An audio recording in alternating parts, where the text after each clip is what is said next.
Hey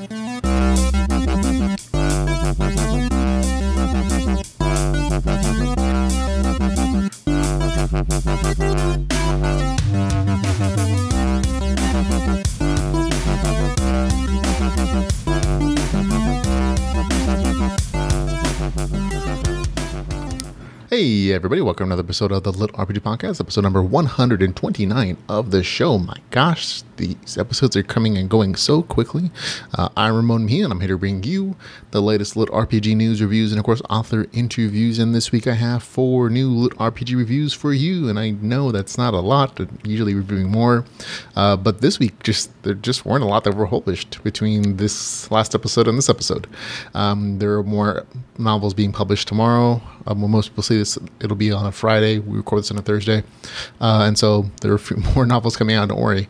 But just this weird week, there's only like one new novel that came out, and I had to go do a deep dive through Amazon to find these other novels. So here we go. This week I'll be reviewing Trial and Flame, Chronicles book number 2. Also reviewing Blood Eye, Land of the Dream book 1. After that'll be The Halfling Cleric and House Rules, a LitRPG novel, Metagamer Chronicles book number 2. So there you go. Those are the 4 LitRPG reviews coming up. But before we get into that, we of course go into LitRPG news.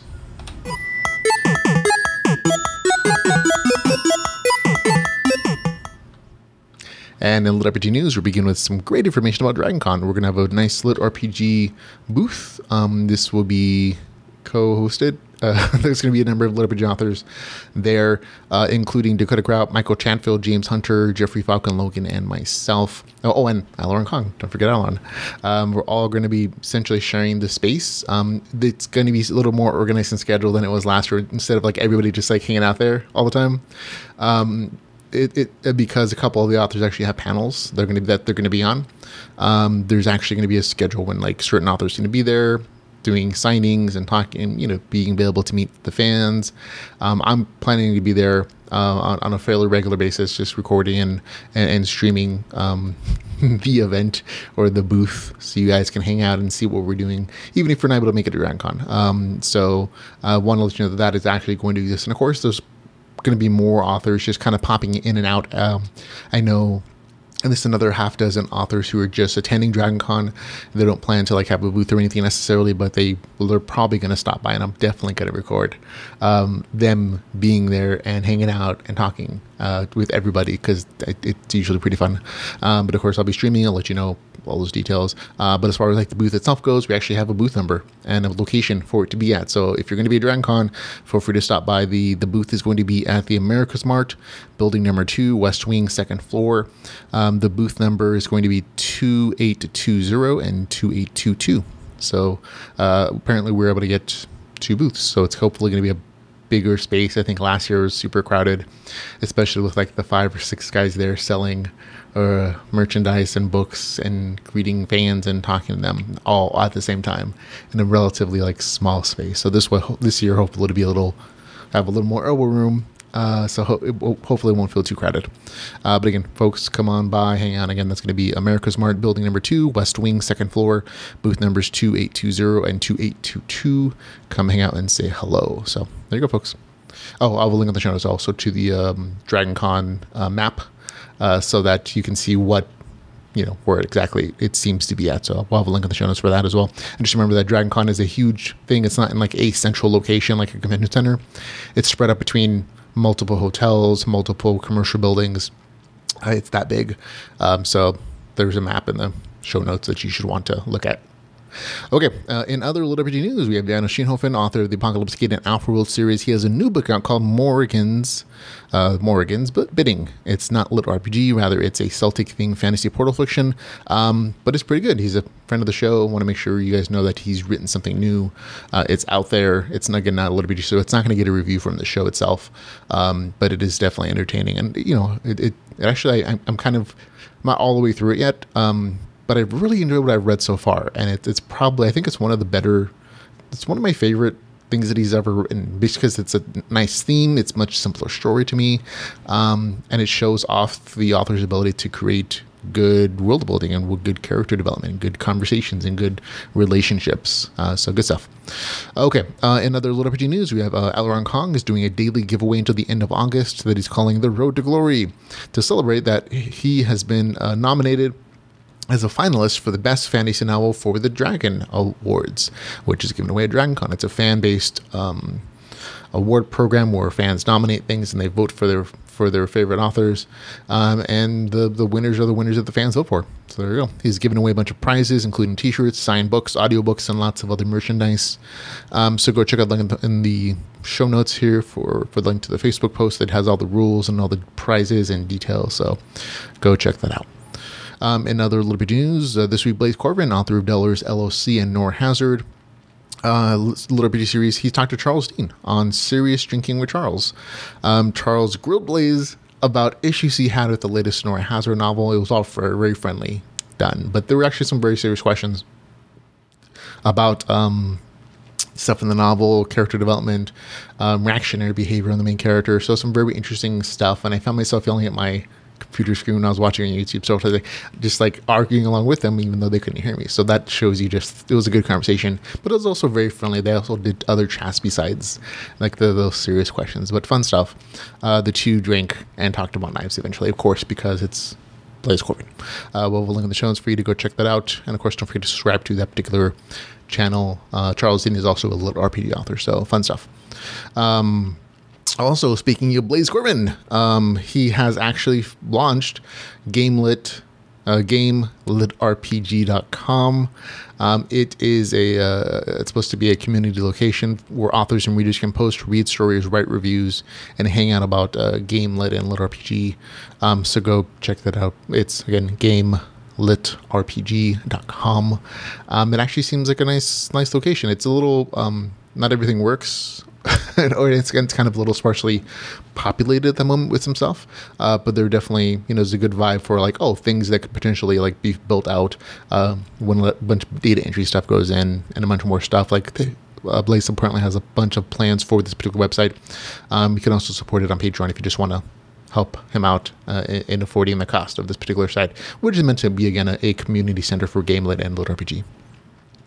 Let's see, in other LitRPG news, Taj McCoy talked with Sean Callahan at Game Reads about Taj's novel, The Ruined and Modesta, Blood and Cupcakes. They talked about fandoms, writing, strategy game stuff, I should say. Some really good, entertaining things. It's, I think, one of the shorter episodes, but Taj is a really nice guy, good, entertaining read. I've talked to him on several occasions, so good gentleman to speak to. Very fun, entertaining episode of the Game Reads podcast, which is, again, not something we made. People have asked me, like, how's that podcast going? Gary was like, I don't make that. It's someone else. It's fine though. But we try to support everyone in the community who's doing things and making things. So it's perfectly fine. Go check it out. A lot of fun interviews though. In an update on the Michael Scott Earl story, this story just gets so weird every week. Like every week, like there's just like new things that happen that just make me scratch my head. I'm like, what the heck is happening with Amazon? Which could be an entire, segment of the podcast. What the heck, Amazon? But as an updater, I know last week we talked about the author getting permission from Amazon to essentially, after being banned for like a good couple weeks, and then like being hooked on the string about like his books never come back. Apparently Amazon told him that he could publish his novels if he just used a publisher, not himself. So he did that last week, and everyone saw the novels coming up gradually back on Amazon, and all his fans were super happy. And then, like the very next day, essentially the publisher got the books flagged, saying they had an email saying that flagging them for copyright infringement. The publisher responded to them, showing the licensing agreement that the publisher and Michael Scott Earl had for them to publish the novels, and the publisher continued uploading novels, and essentially the publisher got an email on the 9th of August saying that they were terminating his account because Amazon thinks that the publisher is Michael Scott Earl. Even though very clearly they're different accounts, there were different notices in the publishing context saying, this is published by, whoever, blah, blah, blah. And apparently on the 10th of August, the publisher got an email saying that the content review said that they got his information, they review it, but that they, on the 13th, they eventually just terminated the publisher's account entirely. So the publisher who was taking on Michael Scott Earls' books and publishing them, essentially, so that Michael Scott could continue to publish his works on Amazon, they have their entire account terminated. So it means all the stuff they published under their publisher name is gone. And I'm like, that is a huge extension. It's an extrapolation of like, oh, this company existed. They published on Amazon for a good long time. It's not like they didn't exist before. Suddenly they published Michael Scott Earl stuff. And then for some reason, Amazon sends them a letter saying that they think they're Michael Scott Earl. And so they took down the entire account. Like, it's a huge confusing mess. And nobody's really happy at this point. The latest update on this particular story is that the publisher is on the phone with Amazon on a daily basis, on what hopefully seems hourly, and the Amazon is assuring the publisher that their legal team is looking over the proof of ownership, who owns the company, who has a licensing right to publish these novels, and hopefully it'll be sorted out very soon. But in the meantime, Michael Scott Earl stuff is again gone from Amazon at this point, and hopefully it'll be sorted out, and we'll see these things up, and we'll see this other publisher's account reinstated. But it's just this weird, complicated decision, and it's made worse by the fact that Amazon is not yet told either Michael Scott Earl or the publisher what the deal was, like why these novels were taken down in the first place. Like they really have not been transparent about, okay, what the issue is in the first place that has done all this. And that's probably the most frustrating thing for a lot of authors, especially LitRPG authors that I know personally when I've talked to them. It's kind of the mystery of like, what did I do? I would happily change behavior if I did something unintentionally, but you're not telling me that I did something, and I'm not intentionally trying to cheat the system, and I don't have done the black market things that other people in other genres have done, and it's just like a huge like weighted ghost for people and authors, and it's super frustrating. So my empathy goes out to both the publisher and towards the to Michael Scott Earl. But that's an update on that particular story. Okay, on to some stories that are out now. Haven't had a chance to read there. They've actually come out either today or they're coming out tomorrow on Friday when most people see this particular podcast. That includes The Lost City of the Realms Book 2 by C.M. Carney. It'll be out on August 17th, which is again tomorrow for most people, but it'll be when people actually see the podcast. Into the Black, book number 13, Rebuild by Stuart Gross, is actually out as well. Remember that this particular series is very adult. There's some very dark, and I think the author said he wrote this as being, I forget what it was. It was neutral evil, or chaotic evil, one of those two. But it's definitely towards the evilish side where like some dark things happen to people.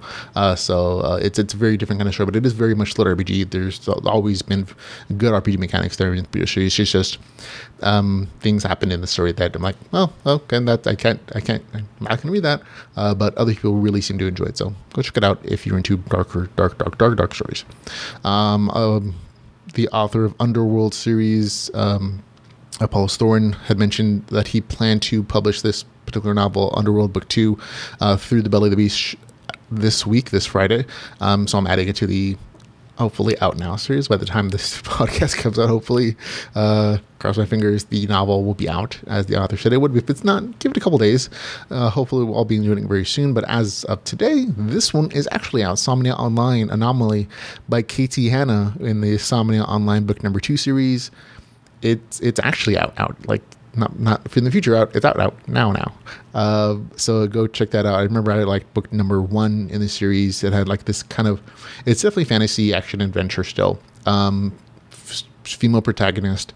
The things that highlighted as being different were going to be the psychic abilities for the main character, and also the fact that she's kind of this alienish race, but it's still like very fantasy-ish. At the same time, it's not pew lasers. It's just we have these weird alien psionic races. But still very entertaining story. Had a good score for me. Looking forward to reading book 2, so go check that out as well. Okay, new LitRPG audiobooks. So we're gonna have the Borrow King, the Realms book number 1. Again, same author who has book 2 out relatively soon, or now if you're watching this podcast. Book 1 is out as an audiobook. So it is out for you guys to read. The ebook got a score of 77 from us. Well, of course, the full link for the review in the show notes. Also out as an audiobook is The Land of the Undying by Dave Willimarth. So the Dark Elf Chronicles book number 1 got a score of 8 out of 10 from us for the ebook version. So I'm assuming that because Summer Theater did it, it's going to be even better, of course. But go check it out, of course. Also out as an audiobook is The Last War of Ungaia. I'm saying that name wrong every single time. The series seems to be almost over. But still, The Last War of Ungaia by Harmon Cooper is out as a box set. So you actually get, I think, 3 books, all 3 books in that series as an audiobooks. And so that's a pretty good length of story. So go, if you're looking for a value buy, that might be it for you. Okay. Upcoming LitRPG. These are novels that are coming out in the near future. As far as I know, I search through Amazon every week just to find them, or sometimes authors will let me know, like, oh, my book I plan to publish on this day. So here's that list. It includes Guardians of the Round Table, book number 2, Goblin Boost, out on August the 18th. On August the 24th, there'll be Bitter, book number 4. On August the 26th, Dan the Adventurer, the Gamelit Harem Fantasy Adventure Golden Girls book number 2.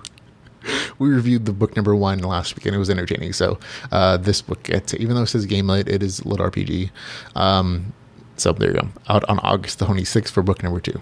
On August 27th, How to Train Your Kaiju, a LitRPG kaiju thriller. We'll have to see if it's actually a LitRPG, but it says it in the title, and who am I to gainsay a novel until I actually read it?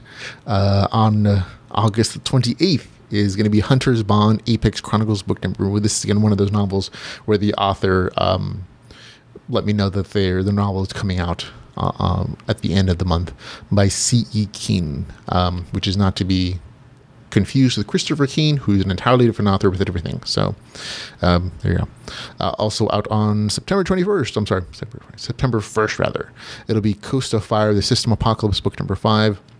September the 3rd, The Path, Just Cause Universe book number 2. I've been reading this on and off. The author gave me an advance copy for review. Turning out pretty good. It actually is LitRPG, even though this is like the 14th book in the author series of other stuff that isn't. This one is kind of an independent standalone in that particular series, and it turns out it is. So been entertaining so far. On September the 4th, I forgot to grab the picture for this, but September the 4th, Limitless, Project Chrysalis, book number 2 is going to be out. On September the 24th, Game Changer Rally Banners, book number 3. On September 26th, Freehaven Online, Lady Thunder Lord, book number 2 in that particular series. On September the 28th, Couch Potato Chaos, Gamebound. The author sent me an email saying that I've been saying the name of the book wrong the last couple of weeks, so I wanted to make sure I said that correctly as it says. So here you go, Eric. Couch Potato Chaos, Gamebound. So there you go. That'll be out on September the 28th. And October the 8th, it'll be the second book in the NPC Path book, Kingdom of the Dead. And we're not done yet. October 25th, A Clan's Honor, a LitRPG Adventure, Rogue Realms book number 1. On November the 21st, Freehaven Online, Winter Dungeonland book number 3. So there we go. Quite a nice long list of things coming out in the next few months. So on to, though, new release, to the breeze.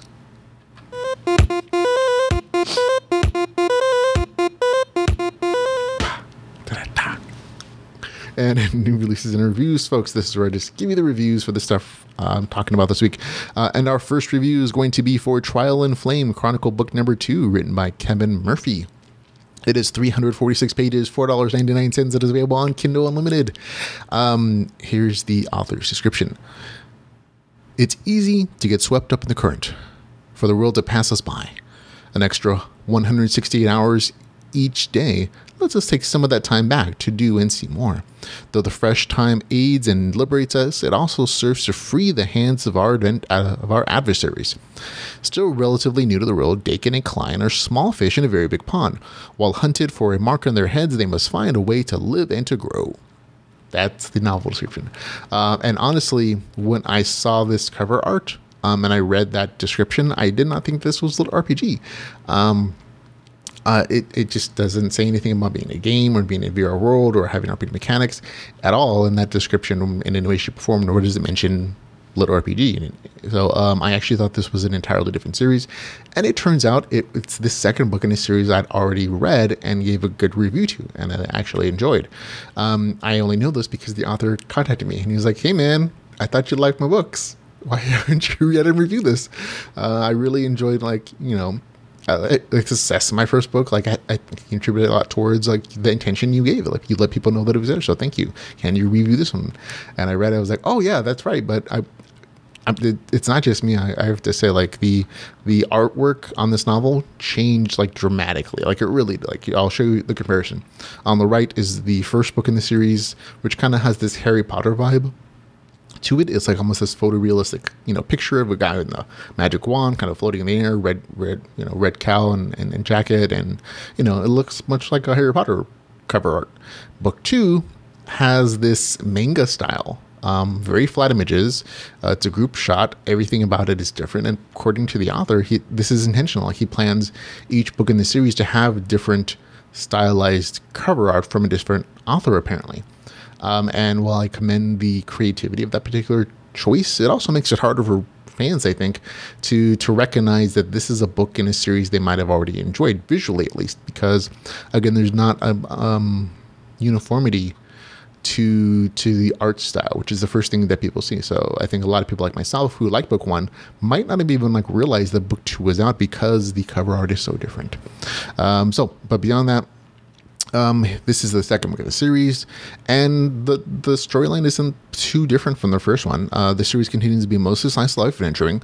Everyone in the team comes back to complete some more dungeon dives.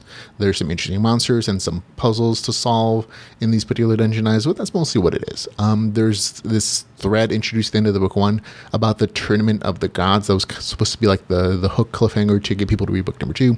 And while it is explained in book number 2 that this exists, and it was honestly a little disappointing because I thought it was going to be like this big thing. And it's not. It's really just kind of this underdeveloped concept in book 2, and it just turns into like, an excuse for some player versus player combat. So that particular thread didn't really work for me. But other than that, though, it's mostly a good story. Game mechanic wise, everything's the same from book 1. You're not going to get the exact same, of course, detailed explanation on the mechanics that you did in book 1. The author does assume that you've read book 1 before jumping into book 2. The most unique aspect in the game mechanics continues to be the ability for the players to have multiple classes that they can swap in and out. Like, what's it called? It's a Square Enix game where you have like the little characters. Final Fantasy Tactics, like your characters can swap out classes, and it's not like a detriment to them as they need to. And I recognize that mechanic for the story. I thought it was really unique and interesting. Players can swap out classes as they see fit and level them and just switch whenever they get bored with it, or whether they need to specialize for a particular dungeon. Although there are power penalties, like someone who does just one class and focuses on it is going to be more powerful in that specialization than somebody who has 2 or 3 or 4 different classes where they've spread out their time and experience points. And especially considering that every additional class you do get a penalty for most normal players. Now, the unique thing for the main character is he gets a unique class that kind of eliminates that penalty eventually. So it's not overpowered at the beginning, but if he works on it hard enough, he can actually eliminate that multi-class penalty and be as powerful in each one of those classes that he gets as someone who just focused on just that one, hypothetically. It's not happening in this particular novel or the first one, which does show that power progress. Additionally, a quirk of the main character's class is that he cannot switch out classes. So if he gets a second or a third or a fourth class, he's stuck with it, whether it's a second class or not, or and if the classes compete or they conflict in their powers, he's stuck with those penalties as well. So it has like this very unique balance, which I really liked in the first book. Unfortunately, in book number 2, that progress and that really fun, interesting aspect, it still exists. It's just not as well developed. And one of the things I really liked about book 1 was that the main character got like this really seemingly weak class because that's what he could afford as like a beginning player. And he made it to be something powerful because he worked really hard. He thought outside of the box, and he used it in different ways. And in book 2, he gets like this would be class number 3. And that new class is inherently powerful. And he doesn't have to work as hard to make it useful. And I think that loss of like, taking the loser class and making it so powerful, or making it really useful through ingenuity, is sort of lost a little bit in the story a little bit. It doesn't make it like a bad story. It's just like, oh, that thing I really liked in book 1 isn't as developed as I was hoping it was going to be in book 2, basically. Personal opinion, obviously. Now, there is a serious cliffhanger at the end. It's definitely was a surprise. So I'm not trying to spoil it for you guys.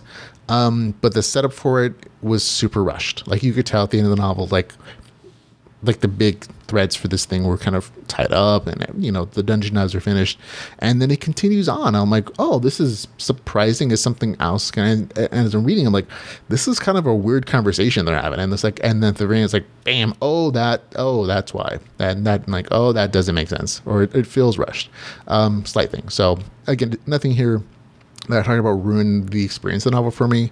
It did degrade my enjoyment a little bit, as like some of the things I really, really liked about book 1 weren't as developed in book 2, unfortunately. But it's still a good story. Very entertaining. If you like book 1 in the series, you're probably still going to like book 2. Characters so interesting, good group banter, good action adventure kind of stuff. Gets a score of 7.1 out of 10 for me. I liked book 1 a little bit more than I did this one, for the reasons I've already stated, but still entertaining read. So it gets a score of 7.1 out of 10. So there you go. Okay, on to book number 2, Blood Eye, Land of Dreams, book number 1 by Morgan Cole. It is 224 pages, $2.99. That is available on Kindle Unlimited. Here's the author's description. Life has been hard for John. He's facing eviction and a loss of his precious freedom. If he can't turn things around, he'll be one of those have-nots living in the brutal benefits towers. A friend gives him the opportunity to enter the fantastic land of dreams, a state-of-the-art dream state VR game, and he jumps at the opportunity. However, the idyllic village of the Broonwood seems cursed. Innocent girls are disappearing, and the ill-fated conjunction of the 3 moons approaches the Blood Eye. Dark magic will be unleashed. Can John and his friends save the villagers from a horrible fate? So there you go. And the author goes out of his way to mention that there are no harems in this book and no sex, which is sort of social commentary about some of the novels that have been like the flood of like harem sex stories. They've been flooded through Amazon recently that are just, honestly, just sex in a VR game sometimes. So anyways, again, 224 pages, $2.08, nicely priced, also available on Kindle Unlimited. Full disclosure, I received an advance copy for review. I purchased a copy of the novel when it became available. This is the author's first published novel, and in some places in the story, you can kind of tell. And that's not necessarily a bad thing or a good thing. It just is. Like, having read the whole thing from beginning to end, I can almost see, like, as the author is writing, his craft improves, his characters improve, the action improves, the world building improves in the story. The game mechanics are, you can tell they're a little light at the beginning, and then as the story goes on, more and more is added, more details is exposed, and like, more things you can tell, like probably kind of shoehorned a little bit, or things are changed, and that's just what it is. Like, as you write as an author, you should hopefully get better at it as you continue on.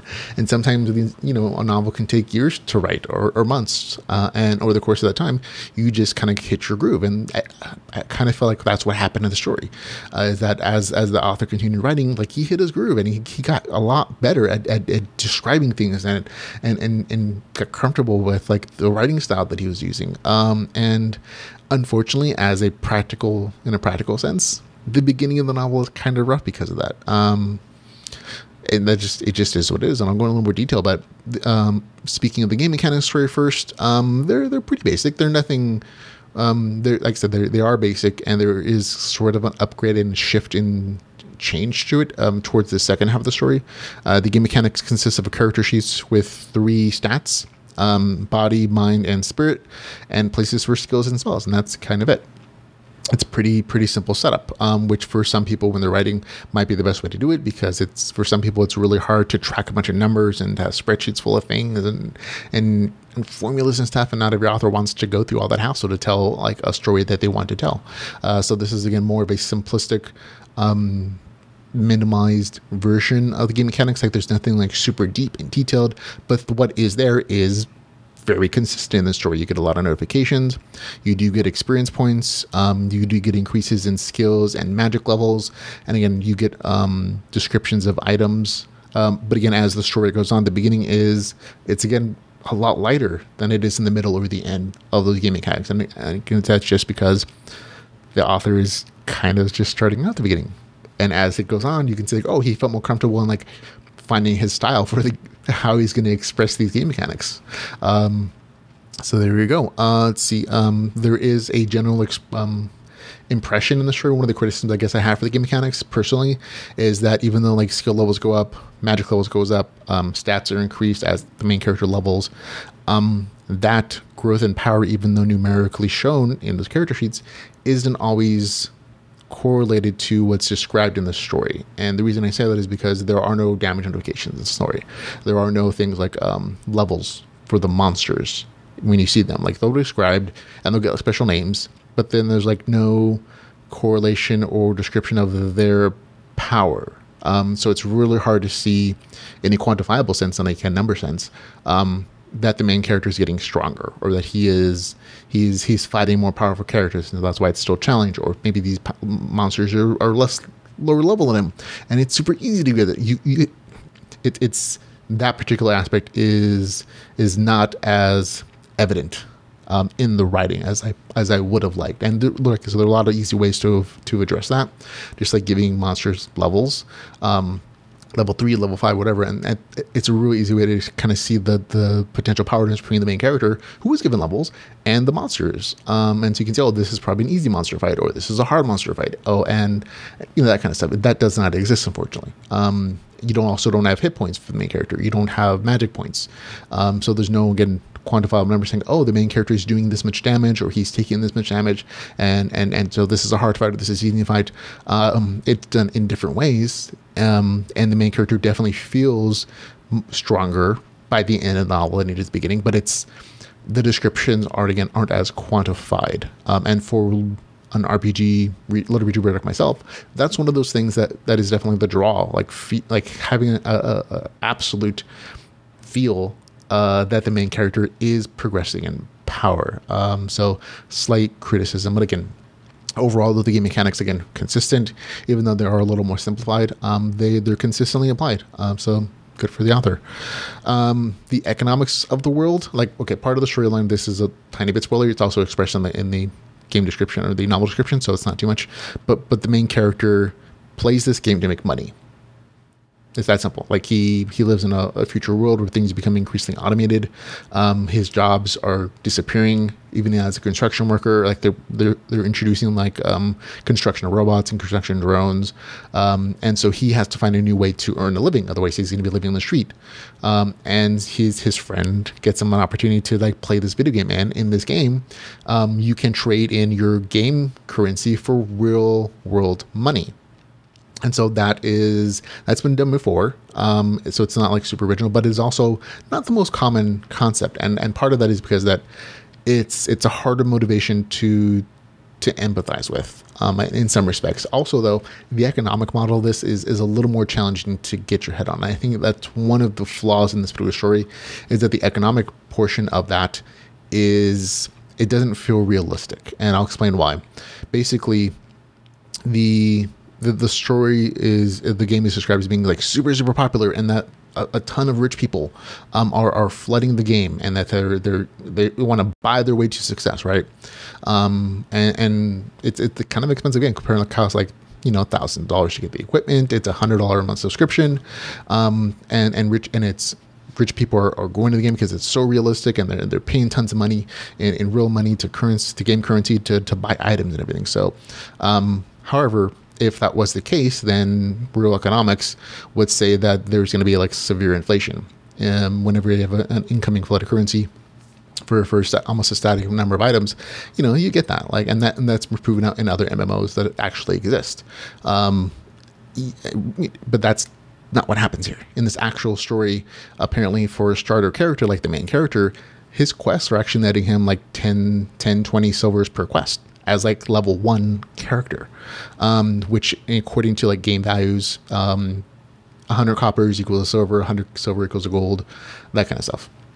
And food is apparently only a handful of coppers according to the game text. So essentially, each quest the main character gets as like a level one character even, is worth like 100 meals basically. In addition to that, each silver can be exchanged for $1 in the real world. So he's literally making per quest like right off the bat like $10, $20 sometimes as he completes. And these aren't hard quests. These are all like starter quests. They're completely normal. Eventually, by the time he's level 4, he's completing quests that are worth like a gold a piece, up to, by the end of the story, like 10, 20 gold per quest basically, which equates to essentially hundreds of dollars and then thousands of dollars by the end of the novel per quest. And while that might not seem like it's an issue, because that's not like a lot of money per quest, obviously, especially in the time he's putting into it. What that unfortunately does is that it kind of implies that higher level characters are earning thousands, tens of thousands, and hundreds of thousands of dollars per quest that they complete. Because again, the main character isn't super high level; he's still at the beginning, section of the game, and so that economic system, it just doesn't feel realistic. So that's kind of, for me at least. I'm a math guy. Maybe nobody else cares about this, to be honest. But that's one of the things about like playing for real money. That kind of like motivational structure for a character that you have to be a little more careful on, because you're kind of writing yourself into a corner in some respect. Because at what point is it no longer a motivation for the main character to kind of level anymore? And so, like I said, it's just a small commentary that kind of bothered me. On the story side, though, there are a lot of good things about the story. There really are. Like the real world development stuff, the real world storyline is really decently done. It's done from decent to like actually really good. I really like the world building the author did for like the real world. Like he describes a nice, increasingly automated world that's pushing the main character to play a game for a living.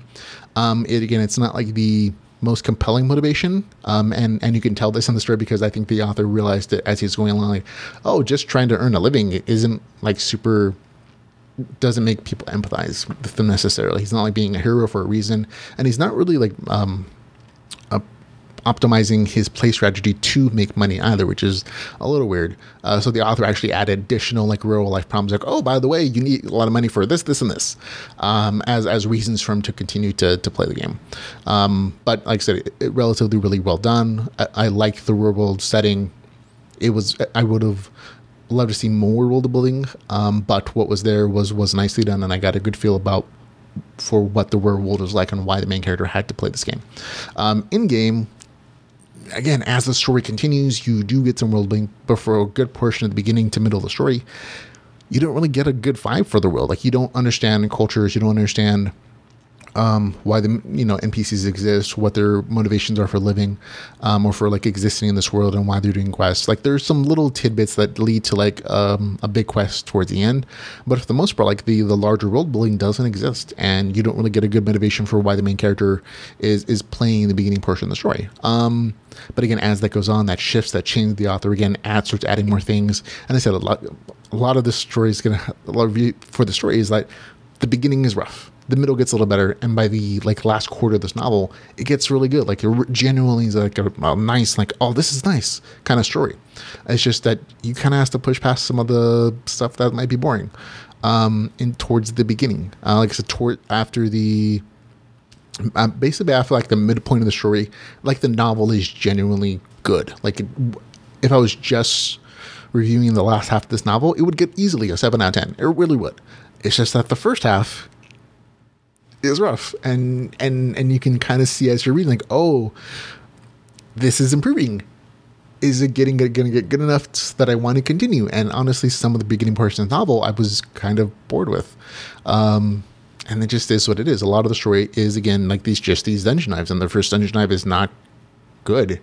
Like it's like the monsters are repetitive and they're not interesting, it's hard to see the difference again on a technical level because of the game mechanics description, but also it's like, oh, these things aren't described in words differently, and the fights aren't exciting. The middle dungeon knife, it's better, but it's still not super awesome. third one, super great. Like, it really is. Like, the third dungeon dive, and from after like 50% onwards, it's like a really good story. Like, it really is. Like, I really especially like the variety of monsters in that third dungeon dive, and the rest of the story. They're well described. There's even like a section in that dungeon where the author does like this really cool thing where he tells the story of what happened in the game world's like lore history through like this virtual reality overlay where like the main characters, like, they're doing this castle dungeon dive. This is slightly spoiler, and he sees like this vision overlaid where he's looking of events that happened in the past with like some other character that they'll see later on in the story.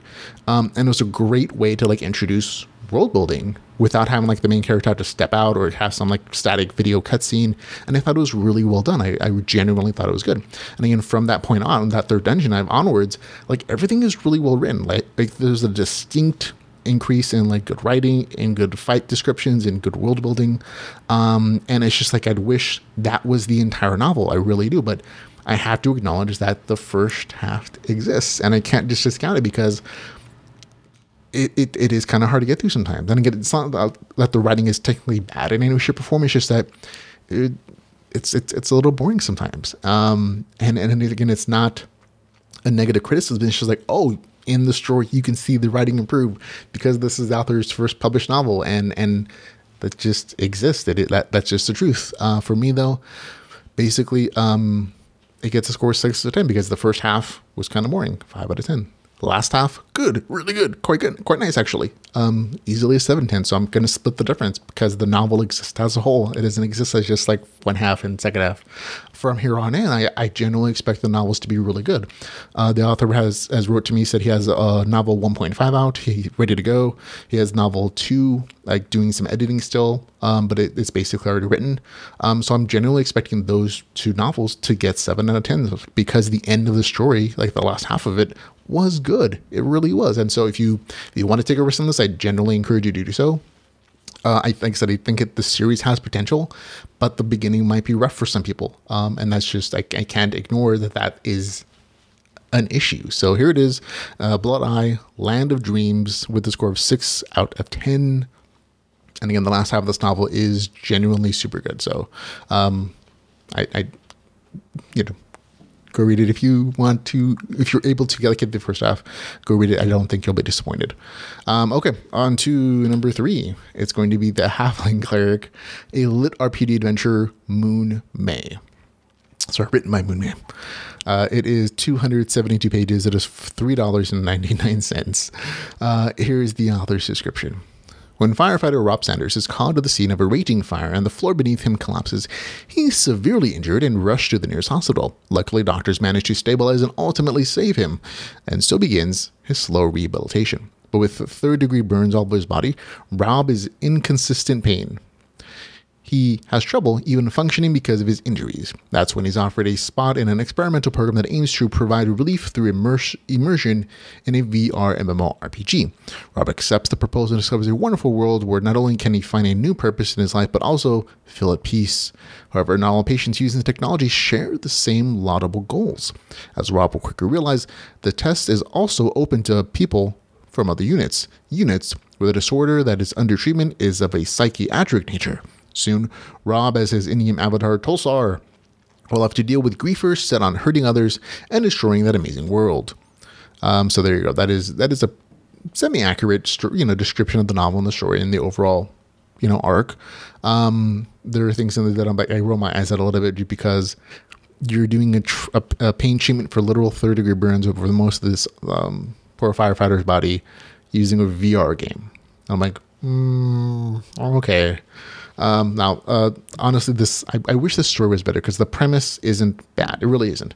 It's just that the execution of this is not good. It isn't. I wish I could say it was. The entire story is like this huge sequence of info dumps, and the information themselves isn't bad. It's like you can tell the author put a lot of thought into the story, but it's just like chunks of information, and it's not presented. It's more like tell and not show, and it's so hard to get through. The novel was genuinely like a challenge to even finish, just the way that it is being written and told. There are like some good moments here. There are sprinkled throughout the story. But most of the story was just like super hard to get through because a lot of it's just presented as like, here's some information, here's like 5 paragraphs about a thing, blah, you know? And it's kind of unfortunate. Everything from like the very beginning of the story to the very end, the backstory of the main character, the family issues he has, character creation information, game mechanics, it's just told in like these chunks of just like information and without any kind of context for them sometimes, or like descriptions about motivations or, you know, things like that, or like story threads in between them. Like there are different ways of like getting this information across that makes it entertaining or encapsulates it in something else. But a lot of the story is just like, oh, the main character's he's a firefighter and he did this thing, and then it pauses and it stops. Oh, by the way, when he was a child, he encountered bullies and he saved a guy, but it's not told as a story. It's told like, oh, this is just static information. And it's unfortunate because again, the premise of the novel has potentiality. Like I like the idea of a halfling cleric. I think it's interesting. But I think one of the scenes that kind of epitomizes how challenging this is sometimes is the character creation scene towards the beginning of the novel. And this is again minorly spoilery, but I think it's a good example of like why I had a hard time with the story and I actively didn't like it. Is during character creation, you think, oh, the main character's put his headset, he's going to get in, his rig, whatever it is, and he's going to see like everything around him. It's going to be a full VR experience, right? Nope, not here. In this particular scene, the main character has his visor on. He's in a full haptic suit. He's running around an omnidirectional treadmill, and he's talking to the techs around him. He's talking to like the VR techs who are helping him in this program, and he's saying, "Oh, this is what I see. It's asking me to choose a race." And he's like, and they're like, "Oh, what choices are they giving you?" And he's like, "Oh, I see orc and elf and dwarf and whatever else." And they start telling him. Not the game, not in game. He's not seeing these things. He's having a conversation with the technicians back and forth about, can you tell me about what an orc is? Can you tell me what a halfling is? Can you tell me about what an elf is? And in the story, it's just literally these texts giving a block of information saying, oh, this is what a halfling is, and this is what a dwarf is, and this is what an elf is. And I'm like, this is just a conversation. This is just a shameful dump. This could have been done so much better. And that as an example was just like, it was so boring. And that just kept happening in the story again and again and again, despite how, whether we're on an adventure or, you know, whatever the case is, like there would just be like these huge blocks of just like, oh, just like, here's information for some reason, and it's not told as a story as much as it reads like an encyclopedia entry. And I'm like, oh, that's unfortunate, and it just kept happening. So for me, it doesn't get a good score. It gets 4 out of 10. The Halfling Cleric, a little bit of adventure, 4 out of 10. So there you go. That's what it gets. Okay, on to our last review. House Rules, a Liberty novel, Metagamer Chronicles, book number 2, written by Xavier P. Hunter. Here we go. It's 234 pages, $4.99. It is not available on Kindle Unlimited. Here's the author's description. Games were made to be broken. Gary Burns has been kidnapped, thrown into a dungeon, and tortured for information. Worst of all, he's been separated from his friends, so no one even knows where to look for him.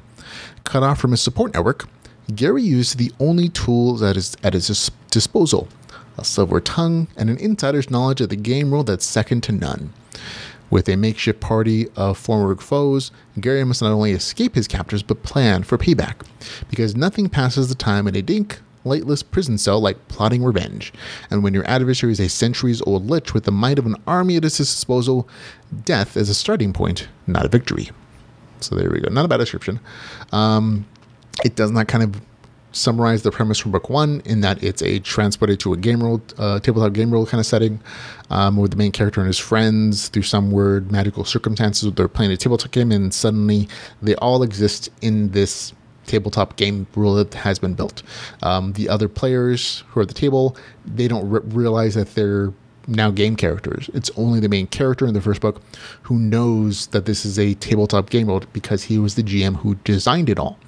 And then everyone else is playing as their characters, but the main character, being the GM normally, is now just himself. He doesn't have a class in the first book. He doesn't have like any of those things and part of the first book is him getting his class as a bard. And then towards the end of it, he's just mysteriously kidnapped. And, you know, in the first book, he levels up. He gets a bunch of spells and he kind of metagames that story a little bit. to gain a good sense of power. And then in book 2, he's kidnapped, and that ends up in book 2. That's where it starts off at. It starts off following that cliffhanger, and the main character is kidnapped by someone who's seeking information about the real nature of this game world. And the main character, being a weak, squishy bard, has to really think and charisma check his way out of the problems there. The novel gets pretty meta, which is why it's called the meta game, Chronicle, I believe. But it's a very smart story. It really is. Like, the dialogue and the banter and the humor improves from book 1 because this is minorly spoiler, but I think it's an important note that in the story there's introduced someone else who also realized that this is a game world and understands that there's a core RPG mechanics underneath, like, all the fantasy adventure stuff that's happening around them. And I think that's an important addition to the story, because one of the criticisms I guess I had for book 1 is that the main character was the only one who knew this. And so everybody else in the world, everything else that existed, was described, or at least to them, as almost this fantasy world. And it's only in the character's mind where he saw, like, the rolls, he saw the formulas, he saw, like, the dice rolling, essentially, his brain and the results.